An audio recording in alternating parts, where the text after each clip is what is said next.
Welcome to Tutitute. LET 2025 notification വന്നിരിക്കുന്നു.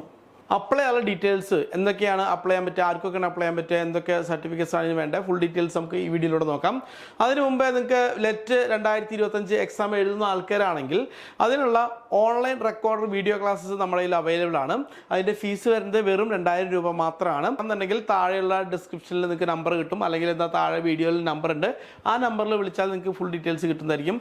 Offline classes ഈ മാസം 24 ആകുമ്പോഴത്തേക്കും തുടങ്ങുന്നതാണ്. ഓക്കെ, അത് കാലിക്കറ്റ് ആണ് നമ്മുടെ ഓഫ്ലൈൻ സെൻറ്റർ ഉള്ളത്. അപ്പോൾ അവിടേക്ക് നിങ്ങൾക്ക് വേണമെന്നെങ്കിൽ താഴെ നമ്പറിൽ വിളിച്ചാൽ അതിൻ്റെ ഡീറ്റെയിൽസ് കിട്ടും. നമുക്ക് വീഡിയോയിലോട്ട് പോകാം.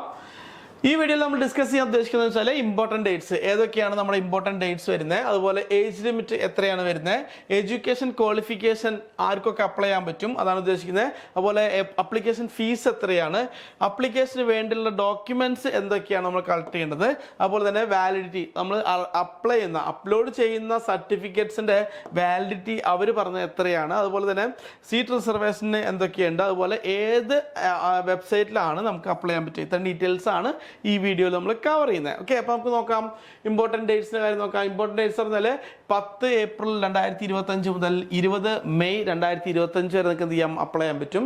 അതുപോലെ തന്നെ ഏജ് ലിമിറ്റ് വരുന്നത് 18 വയസ്സ് മുതലാണ്. അപ്പർ ഏജ് ലിമിറ്റ് ഇല്ല. ഓക്കെ, 18 വയസ്സാവണം, പക്ഷേ അത് എപ്പോഴാണ് 2025 ഡിസംബർ 31 മുമ്പ് നിൽക്കുന്ന വേണം 18 വയസ്സ് പൂർത്തിയായിരിക്കണം. ഓക്കെ, അങ്ങനെയുള്ളവർക്ക് മാത്രമേ ഈ ലെറ്റിൻ്റെ എക്സാമിന് അപ്ലൈ ചെയ്യാൻ പറ്റുള്ളൂ. അപ്പോൾ തന്നെ ക്വാളിഫിക്കേഷൻ എന്ന് വെച്ചാൽ 45% മാർക്കുള്ള 3 ഇയർ അല്ലെങ്കിൽ 2 ഇയർ ഡിപ്ലോമക്കാർക്ക് എന്ത് ചെയ്യാം, ഇതിൽ അപ്ലൈ ചെയ്യാൻ പറ്റും. ഇപ്പോൾ ലാറ്ററൽ എൻട്രി വഴിയുള്ള എഴുതിയിട്ടില്ല, +2 കഴിഞ്ഞിട്ട് ലാറ്ററൽ എൻട്രി വഴി വന്നിട്ടുള്ള ഡിപ്ലോമ സ്റ്റുഡൻസിന് നമുക്ക് എന്ത് ചെയ്യാം, ഈ എക്സാം എഴുതാൻ പറ്റും. ഇതിൻ്റെ അപ്ലിക്കേഷൻ ഫീസ് വരുന്നത് 1100 ആണ് ജനറൽ കാറ്റഗറിയിലുള്ള ആൾക്കാർക്ക്. അതായത് പിന്നെ 550 SC/ST കാറ്റഗറിക്ക് വരുന്നത്. 550 മാത്രമാണ് SC/ST കാറ്റഗറിക്ക്, 1100 ആണ് ജനറൽ കാറ്റഗറി. അപ്ലൈ ചെയ്യാൻ വേണ്ടിയിട്ട് എന്തൊക്കെ ഡോക്യുമെൻ്റ് ആണ് വേണ്ടെന്ന കാര്യം നോക്കാം. രജിസ്ട്രേഷൻ പ്രോസസ്സ് ആദ്യം നമ്മൾ 1 ടൈം രജിസ്ട്രേഷൻ പോലെ ഒരു രജിസ്ട്രേഷൻ പ്രോസസ്സ് ഉണ്ട്. ആ പ്രോസസ്സിനാണ് എന്ത് വേണ്ടത്, ഇമെയിൽ ഐ ഡി, നമ്മുടെ ഇമെയിൽ ഐ ഡി, വാലിഡ് ആയിട്ടുള്ള ഇമെയിൽ ഐ ഡിയും നമ്മുടെ ഫോൺ നമ്പറും വേണം. ഓക്കെ, നമ്മുടെ പേരും പിന്നെ നമ്മുടെ ഏജും കാര്യങ്ങളൊക്കെ നമുക്ക് അടിച്ചു കൊടുത്താൽ നമുക്ക് എന്താ ആദ്യത്തെ ആ പ്രോസസ്സ് തരും. അതിനുശേഷം ലോഗിൻ ചെയ്തതിന് ശേഷമാണ് അടുത്ത പ്രോസസ്സ് ആരംഭിക്കുന്നത്. അതിൻ്റെ ഡീറ്റെയിൽഡ് ആയിട്ടുള്ള വീഡിയോ നിങ്ങൾക്ക് പതിക്കെ അധികം വൈകാതെ തന്നെ നിങ്ങൾക്ക് അപ്ലോഡ് ചെയ്യുന്നതായിരിക്കും. ഇനിയിപ്പോൾ എന്താ ഫോട്ടോ ഉണ്ട്. ഫോട്ടോൻ്റെ സൈസ് പറയുന്നത് 150x200 പിക്സൽ, അതാണ് അതിൻ്റെ സൈസ് പറയുന്നത്. 150x200 പിക്സലിൻ്റെ സൈസുള്ള ഫോട്ടോ ആണ് വേണ്ടത്. അത് 150x100 പിക്സൽ സൈസുള്ള സിഗ്നേച്ചറാണ് വേണ്ടത്. രണ്ടിൻ്റെ സൈസ് എന്താ 100 KB കൂടാൻ പാടില്ല. ഓക്കെ, അപ്പോൾ നമ്മൾ പറഞ്ഞു എന്താ സൈസ് 100 KB കൂടാൻ പാടാതെ ഇത്രയും ഡാറ്റയാണ് നമുക്ക് ഒരു അപ്ലൈ ചെയ്യാൻ പോകുമ്പോൾ നമ്മുടെ കയ്യിൽ വേണ്ടത്. ഓക്കെ, ഇനി നമുക്ക് എന്തൊക്കെ ഡാറ്റയാണ് നമുക്ക് അപ്ലൈ ചെയ്യാൻ വേണ്ടെന്നുള്ള കാര്യം നോക്കാം. ഡോക്യുമെന്റ്സ് ഫോർ ആപ്ലിക്കേഷൻ അത് PDF ഫോർമാറ്റിലായിരിക്കണം. PDF ഫോർമാറ്റിലായിരിക്കണം. അത് മാത്രമല്ല 1 MB താഴെ ആയിരിക്കണം എന്താ അതിൻ്റെ സൈസ് വരേണ്ടത്. ഓക്കെ, അപ്പോൾ ഏതൊരാളും അപ്ലൈ ആണെങ്കിലും നമുക്ക് എന്താ ഈ 3 ഡോക്യുമെന്റ് നമുക്ക് മസ്റ്റ് ആണ്. നേറ്റിവിറ്റി സർട്ടിഫിക്കറ്റ്, പ്രൂഫ് ഓഫ് ബർത്തിൻ്റെ ഡേറ്റ് ഓഫ് ബർത്തിൻ്റെ പ്രൂഫുള്ള സർട്ടിഫിക്കറ്റ്, അതുപോലെ എന്താ നമ്മുടെ എലിജിബിലിറ്റി ബേസ് ചെയ്യുന്നത്. ഇപ്പോൾ ഫൈനൽ ഇയർ സ്റ്റുഡൻസ് ആണെങ്കിൽ, അപ്പിയറൻസ് സ്റ്റുഡൻസ് ആണെങ്കിൽ അവർ അപ്ലോഡ് ചെയ്യേണ്ടത് എന്താ ഫൈനൽ സെമസ്റ്റർ ഹോൾ ടിക്കറ്റ് ആണ് അപ്ലോഡ് ചെയ്യേണ്ടത്.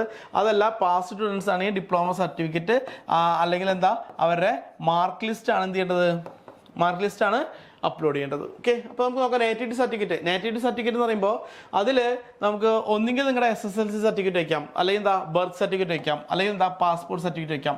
ഈ 3 ഡോക്യുമെന്റ്സ് ആണ് അവർ പറയുന്നത് നേറ്റിവിറ്റിക്കായിട്ട് നമുക്ക് പറയാവുന്നത്. ഓക്കെ, അപ്പോൾ നേറ്റിവിറ്റി സർട്ടിഫിക്കറ്റ് വയ്ക്കുമ്പോൾ നമ്മൾ ശ്രദ്ധിക്കേണ്ട കാര്യം എന്ന് വെച്ചാൽ SSLC സർട്ടിഫിക്കറ്റിൽ നിങ്ങളുടെ പ്ലേസ് ഓഫ് ബർത്ത് എന്നുള്ള സംഭവം അവിടെ വെക്കേണ്ടതുണ്ട്. ഓക്കെ, എന്താണ് പ്ലേസ് ഓഫ് ബർത്ത് എന്നുള്ളൊരു കാര്യം ആ SSLC സർട്ടിഫിക്കറ്റിൽ പറയണം. അങ്ങനെയാണെങ്കിൽ മാത്രമേ നേറ്റിവിറ്റിക്ക് നമുക്ക് എന്ത് ചെയ്യാൻ പറ്റൂ, SSLC സർട്ടിഫിക്കറ്റ് വെക്കാൻ പറ്റുള്ളൂ. ഓക്കെ, പിന്നെ എന്താ proof of date of birth, അതെന്താ SSLC സർട്ടിഫിക്കറ്റ് വെച്ചാൽ മതിയോ.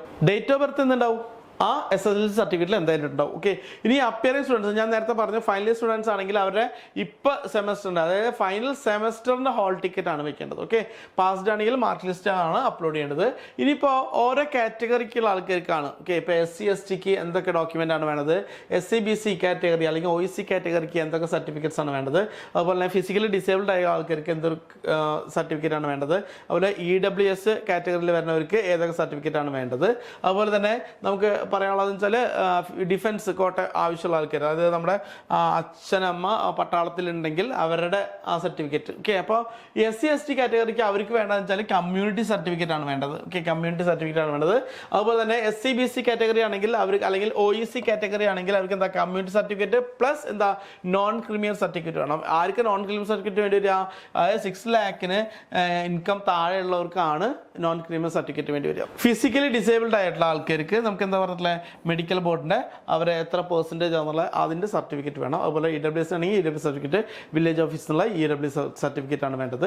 ഡിഫൻസ് കോട്ട ഉള്ളവർ ഡിഫൻസ് സർട്ടിഫിക്കറ്റും സബ്മിറ്റ് ചെയ്യേണ്ടതാണ്. ഓക്കെ, പ്രത്യേക കാര്യം ശ്രദ്ധിക്കേണ്ടതെന്ന് വെച്ചാൽ ഈ സർട്ടിഫിക്കറ്റ്സ് ഒക്കെ നിങ്ങൾക്ക് ഇപ്പോഴേ വാങ്ങിച്ചിട്ട് അപ്ലോഡ് ചെയ്ത് വെക്കണം. കാരണം എന്ന് വെച്ചാൽ നിങ്ങൾക്ക് ഫീസ് കൺസെഷനോ അല്ലെങ്കിൽ നമുക്ക് അഡ്മിഷന് വേണ്ടിയിട്ടുള്ള റിസർവേഷൻ കിട്ടണം എന്നുണ്ടെങ്കിൽ ഈ ഡോക്യുമെൻറ്റ്സ് ഇതിൻ്റെ കൂടെ അപ്ലോഡ് ചെയ്താൽ മാത്രമേ നിങ്ങൾക്ക് ആ കാറ്റഗറിയിൽ നിങ്ങൾ പെടുള്ളൂ. ഓക്കെ, അതുപോലെ തന്നെ ഫീസ് കൺസെഷൻ.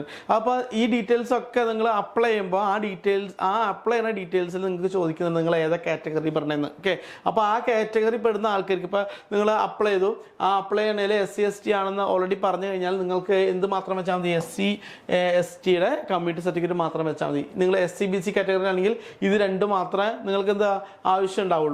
ഓക്കെ, അത് മാത്രം അപ്ലോഡ് ചെയ്യാനുള്ള ഓപ്ഷന് നിങ്ങൾക്ക് ഉണ്ടാവുള്ളൂ അവിടെ.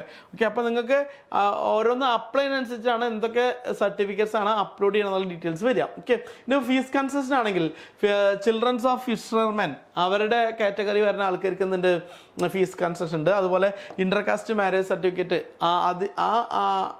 ആ കാറ്റഗറിയിലെ ആൾക്കാർക്ക് എന്താണ് ഫീസ് കൺസെഷൻ ഉണ്ട്. അതുപോലെ OEC കാറ്റഗറിയിലേക്ക് എന്തുണ്ട്? ഫീസ് കൺസെഷൻ ഉണ്ട്. ആ ഫീസ് കൺസെഷൻ കിട്ടണം എന്നുണ്ടെങ്കിൽ ഇപ്പോൾ തന്നെ എന്ത് ചെയ്യണം? നിങ്ങൾ ഈ അപ്ലിക്കേഷനെ കൂടെ തന്നെ ഈ സർട്ടിഫിക്കറ്റ്സ് ഒക്കെ അപ്ലോഡ് ചെയ്യണം. ഇനിയിപ്പോൾ അടുത്ത കാര്യം എന്ന് വെച്ചാൽ വാലിഡിറ്റിയാണ്, സർട്ടിഫിക്കറ്റിൻ്റെ വാലിഡിറ്റി. ഇപ്പോൾ നോൺ ക്രിമിനൽ സർട്ടിഫിക്കറ്റ് ആണെങ്കിൽ അതിൻ്റെ വാലിഡിറ്റി വരുന്നത് 1 year ആണ്. ഓക്കെ, അപ്പോൾ കഴിഞ്ഞ കൊല്ലം എടുത്താണെങ്കിൽ അത് തീർന്നിട്ടില്ല എങ്കിൽ നിങ്ങൾക്ക് എന്ത് ചെയ്യാൻ മതി? ആ നോൺ ക്രിമിനൽ സർട്ടിഫിക്കറ്റ് അപ്ലൈ ചെയ്താൽ മതി. അതുപോലെ തന്നെ കമ്മ്യൂണിറ്റി സർട്ടിഫിക്കറ്റ് വേണമെന്നുണ്ടെങ്കിൽ അത് 3 വർഷത്തേക്കാണ്. അപ്പോൾ കുറച്ച് മുമ്പ് ഉള്ളതാണെങ്കിൽ കുഴപ്പമില്ല, 3 വർഷം വരെ അത് വാലിഡ് ആണ്. അതേപോലെ തന്നെ ഇൻകം സർട്ടിഫിക്കറ്റ് എന്താ 1 വർഷമാണ് അതിൻ്റെ വാലിഡിറ്റി വരുന്നത്. അപ്പോൾ പഴയ സർട്ടിഫിക്കറ്റ് ഉണ്ടെങ്കിൽ ഇതിൻ്റെ ഉള്ളിൽ പെടുകയാണെങ്കിൽ നിങ്ങൾക്ക് എന്താ അത് വെച്ചിട്ട് നിങ്ങൾക്ക് അപ്ലൈ ചെയ്യാൻ പറ്റും. ഓക്കെ, അപ്പോൾ ഇതിന് സീറ്റ് റിസർവേഷൻ ഞാൻ പറഞ്ഞു, ഈ റിസർവേഷൻ കിട്ടണമെങ്കിലാണ് നിങ്ങൾ എന്ത് ചെയ്യേണ്ടത്? ആ ഡാറ്റ നമുക്ക് അപ്ലോഡ് ചെയ്യേണ്ടത്. ഓക്കെ, ഇനിയിപ്പോൾ സ്റ്റേറ്റ് മെറിറ്റിൽ വരുന്നതെന്ന് വെച്ചാൽ 50% സീറ്റാണ് സ്റ്റേറ്റ് മെറിറ്റിൽ വരുന്നത്. EWSന് 10% സീറ്റും, SC/BC കാറ്റഗറിയിലേക്ക് 30% സീറ്റും, അതുപോലെ SC/ST കാറ്റഗറിക്ക് 10% സീറ്റാണ് മൊത്തം റിസർവ് ചെയ്തിട്ടുള്ളത്. അപ്പോൾ ഈ SC/BC കാറ്റഗറിയിൽ 30% എന്ന് പറയുമ്പോൾ ഈ കാറ്റഗറിയിൽ ഈഴവ, മുസ്ലിം, backward Hindu, Latin Catholic, ധീരവ, Vishwakarma ആ കാറ്റഗറിയിലേക്കൊക്കെ ഓരോ ഇത്ര പെർസെൻറ്റേജ് വെച്ചിട്ട് നമ്മൾ പറയുന്നുണ്ട്. അത്രയും പെർസെൻറ്റേജ് സീറ്റാണ് മൊത്തം റിസർവ് ചെയ്തിട്ടുള്ളത്. ഓക്കെ, അപ്പോൾ സീറ്റ് റിസർവേഷൻ എത്രയാണ്? ഇനിയിപ്പോൾ നിങ്ങൾക്ക് ഓൺലൈൻ ആപ്ലിക്കേഷൻ വരുന്നതെന്ന് വെച്ചാൽ lbscenter.kerala.gov.in കയറി കഴിഞ്ഞാൽ അതിൽ ലെറ്റ് 2020 ക്ലിക്ക് കാണാം. ഓക്കെ, അപ്പോൾ അതിൽ ക്ലിക്ക് ചെയ്താലാണ് നിങ്ങൾ ഓൺലൈൻ ആപ്ലിക്കേഷൻ ചെയ്യാൻ പറ്റുക. അപ്പോൾ അതിൽ ആദ്യം വേണ്ടത് 1 time രജിസ്ട്രേഷൻ ആണ്. അതിൻ്റെ ഡീറ്റെയിൽസ് ഞാൻ ഓൾറെഡി പറഞ്ഞിട്ടുണ്ട്. ഈ ആപ്ലിക്കേഷൻ എങ്ങനെ ചെയ്യണമെന്നുള്ള കാര്യം അധികം വൈകാതെ തന്നെ നമ്മുടെ യൂട്യൂബിൽ അപ്ലോഡ് ആയിരിക്കും. ഓക്കെ, അപ്പോൾ നിങ്ങൾക്ക് ഈ കോഴ്സിൻ്റെ ഡീറ്റെയിൽസിനെ കുറിച്ചിട്ടോ ആപ്ലിക്കേഷൻ ഡീറ്റെയിൽസിൽ എന്തെങ്കിലും ഡൗട്ട് ഉണ്ടെങ്കിൽ താഴെ കാണുന്ന നമ്പറിൽ വിളിച്ചാൽ ഫുൾ ഡീറ്റെയിൽസ് നിങ്ങൾക്ക് പറഞ്ഞു തരുന്നതായിരിക്കും. Okay, thank you.